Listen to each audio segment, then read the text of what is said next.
by setting up the proper tracking, it will give you insights into what is working, but equally important, what is not working. Welcome back to the Talking Web Marketing podcast with myself, Ilana Wexler. This is a show where we reveal the best tips, tricks, and tactics to increasing your website traffic and then converting that traffic into leads and sales. We also discuss what's working right now in the ever-changing world of web marketing so you can apply it to your business.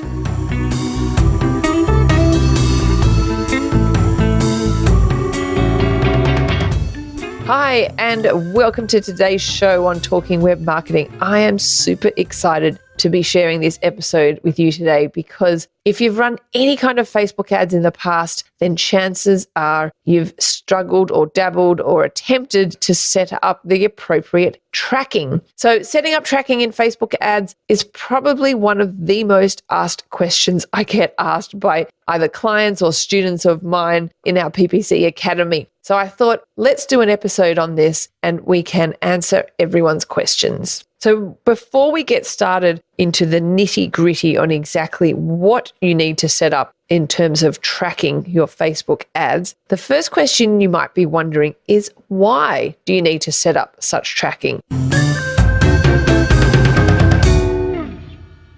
And I've had many clients ask this from me. They say to me, why do I need to set this up? The leads are coming through anyway. What's the point of this? And the answer is that by setting up the proper tracking, it will give you insights into what is working, but equally important, what is not working. So for example, it will tell you which ad copy is doing better than other ad copy, which image is working better, and which targeting is doing better than other kinds of targeting, which will lead you to do more of, hopefully, what is working and less of what is not working. So yes, the leads will be coming to you regardless, but this is kind of where you tune your ad account and reallocate budget away from what's not working and put towards more of what is working. So hopefully I've convinced you to roll up your sleeves and really listen carefully to the next part of this episode where we go through exactly what you need to do, because it is very, very important to do when you start running ads for yourself. So let's get started. So the first thing you need to do, obviously, is you need to create your Facebook ad account. If you've never run any kind of Facebook ads before, then by merely having a Facebook account or a Facebook profile, you are allocated an ad account. So although Facebook are always changing their interface, you basically navigate to the Ads Manager section, and that will either create a new ad account for you or will obviously go into your existing Ads Manager account. So step 2,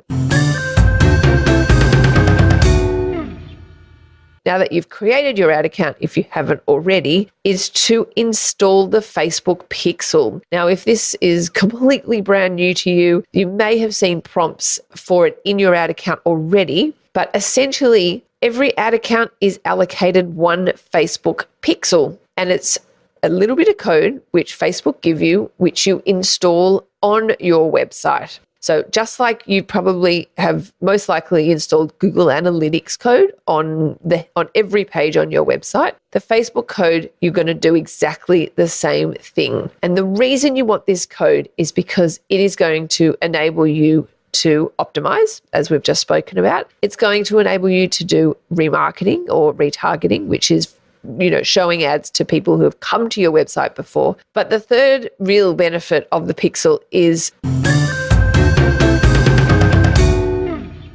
when you really want to scale out your account and start finding new audiences. And that's through a concept called Lookalike Audiences, which is beyond the scope of this episode, but we will no doubt be talking about that in other episodes on this show. So it is crucial for you to install this Facebook Pixel. So what you need to do is within your Ad Manager account, navigate in the menu to the Pixel section. It's pretty self-explanatory what you have to do. You just follow the prompts. It will spit out some code for you to either give to your web developer, or if you're a little bit technically inclined, you can just copy it into the back end of your website and you are away to go. It's only something that you need to do once, and once you've installed it, you're away to go. All right. Step number 3 in setting up all the tracking required is to set up what's called conversion tracking. So if this sounds completely brand new to you and you don't know what I mean when I say conversion tracking, it's essentially telling Facebook what you're trying to achieve, what's success, what's the goal. So a classic example might be for an e-commerce store, they're trying to generate purchases. So anybody who purchases a product would be a conversion event. I guess it's kind of the lingo that's used in the industry. So contrary to what you might think, by running ads, that conversion tracking is set up by the mere fact that you're running ads. Well, this is not in fact the case. You need to manually set up conversion tracking. And this will arm you with the knowledge of which ads are working, which image is working, which ad copy, so that you can continually optimize your account, which is the end goal. So similarly to how you navigated to the pixel section in your Ads Manager account, there is a completely other section for custom conversions. So you go to the menu again and you go to the custom conversions section and you need to set up conversion tracking.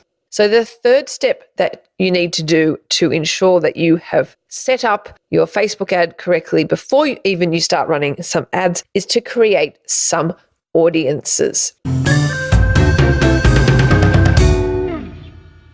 And audiences are, as they may sound, who you're going to be showing your ads to. And if you're brand new to Facebook ads and you've never run an ad before, often the best place to start is to show ads to people who already know you to some degree. And this might be the people who already like your Facebook page, or if you've got a database of people, you can upload that database to Facebook to show those ads to those people. The best audiences we find are what's called remarketing audiences. So showing ads to people who've come to your website before. And as you know, you've installed the Pixel now. So now you need to set up those audiences so that they're automatically put into an audience so you can show them ads. So you, like the custom conversion section and the Pixel section, you have to navigate to your audience section within your Ads Manager account and need to manually create these audiences. So when you navigate to this section in Facebook, you click on Create a Custom Audience, and there you have the option of choosing lots of different types of audiences. It might be what's called an engagement audience, which is anybody who has engaged with your Facebook page in somewhat, or perhaps watched some of your videos. Or you can choose a website custom audience, which is the remarketing audience. And we actually like to create lots of different types of audiences. One of the main remarketing audience we will create is a list of people who it's the maximum allowable time that they've been on our website. So we create what's called a master audience. Everyone who's come to our website in the last 180 days. Now, we probably won't be using this audience to show ads to. Later on in another episode, we'll talk about what's called lookalike audiences, and we will create a lookalike audience of that particular audience. We'll also create another audience of the people who have converted, because we want to exclude these people from our remarketing lists. The classic kind of mistake people make is they show ads to people who have already purchased or already contacted you, and we don't want to do that. So we create a separate list of the people who have done what we want them to do so we can stop showing them ads. And we'll also create remarketing audiences of people who've come in the last 7 days, 14 days, 30 days, etc., etc. So this is only something you need to do once. And so this is why it's essential to do really before you start generating any ads, because these audiences will start populating automatically.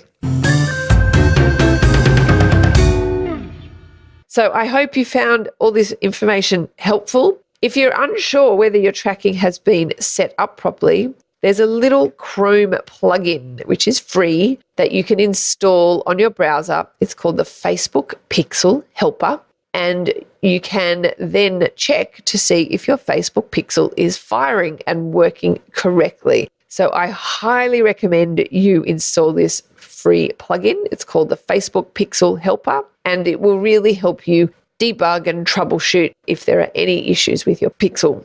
So I hope you found this episode informative and helpful. Just go to talkingwebmarketing.com and you can download the show notes of today's episode. And also we will provide a video on there for the how to set up conversion tracking, and you will be well on your way to tracking how good your Facebook ads are going. So stay tuned for the next episode and we will talk to you soon. You have been listening to the Talking Web Marketing podcast. For more information or resources on today's episode, head on over to talkingwebmarketing.com.